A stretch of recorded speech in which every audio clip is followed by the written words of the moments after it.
Hi, this is Carl DiNardo, Science Librarian at Eckerd College, and this is the second in a short video series about using EndNote. And the first video, what I covered was just what EndNote was, why you might want to use it, that type of thing. And in this video, we're going to get you set up with an account.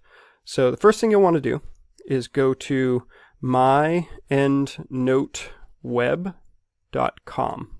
Okay, and it will direct you to this login page. There's a couple things going on here. The one that you really want to use is this register button on the right. I've had students in the past sign in using either Facebook or LinkedIn, and it has created some strange problems down the road for them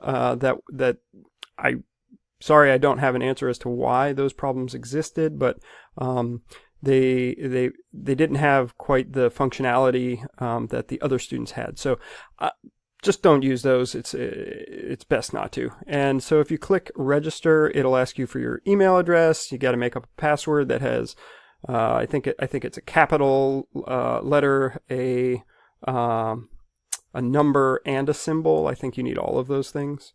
And then your first and last name, and then you can click register. What I'll advise here is, if you are an Eckerd student, to use your Eckerd email. So that's something you can keep in perpetuity, and what it will do is just open up a couple more